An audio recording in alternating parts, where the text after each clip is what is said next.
Hey guys, welcome back to Lavender Polish. Today I'm going to be showing you how to do this layered reciprocal gradient.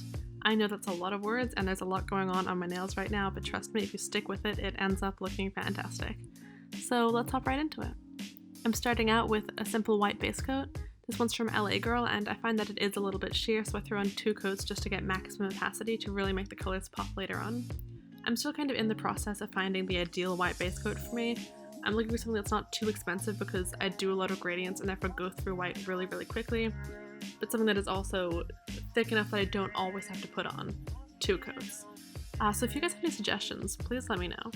Anyways, I'm going to go in with a liquid latex. This is Liquid Lace by Twinkle Tea. This is going to basically help with my cleanup later on. And we're starting out with just a simple, basic 2-color gradient. I'm using both colors from Sally Hansen. This is Royal Hue and Lacy Lilac. And I'm going to dab them on gently using a makeup sponge. This is the best way, in my opinion, to put a gradient on your nails. Simply dab it from side to side and you're all done. Peel off the liquid latex and you have a beautiful, simple gradient. Moving on, I'm taking some striping tape, also from Twinkle Tea, and liquid lace again, putting striping tape straight down my nail, and then covering the outside of my nail with the latex along with half of my nail, so only one half of it is going to be exposed to the new nail polish going on. Now this is where the reciprocal effect comes into play. Taking the makeup sponge again, I'm putting Royal Hue on top and Lacy Lilac on the bottom, dabbing it on my nail, and now we have 2 gradients side by side with the same colors going in opposite directions. This is called the reciprocal gradient, as I said earlier, and once you've peeled off your liquid latex and the striping tape, you can see it in its full effect. Now if you're boring, you can stop here, but we're not going to do that. Instead, I'm taking this long triangle vinyl from Twinkle Tea and placing it only on half of my nail, so the straight edge of it goes up along the dividing part of the reciprocal gradient.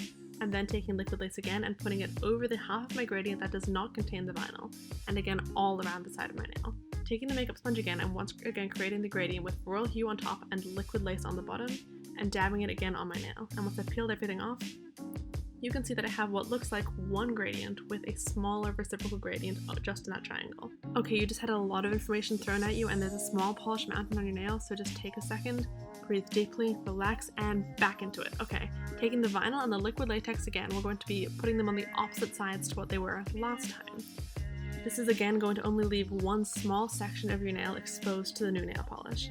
Once again, with the makeup sponge, we're now putting Lacy Lilac on top and Royal Hue on the bottom, and finally, last time that we're doing it, dabbing it back on our nails.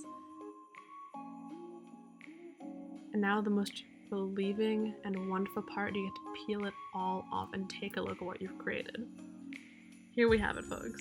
The layered reciprocal gradient. Real quick, I'm going to throw on a matte top coat because I think that it really helps to show off the gradients. It's my favorite thing to do over complicated gradients. And now what you've created is essentially a reciprocal gradient within another reciprocal gradient, which I am a little bit obsessed with. I wanted to try and find more ways to do this with different sort of vinyl shapes. And even though it took about 13 or so layers of nail polish, I'd do it again in a heartbeat. And that's all I have for you guys today, so let me know what you thought of this. Let me know if you need me to slow down a little bit when I'm doing these sorts of complicated tutorials, because I know I have a habit of rushing through things just a little bit. So I'd love some feedback. Alright, have a good week.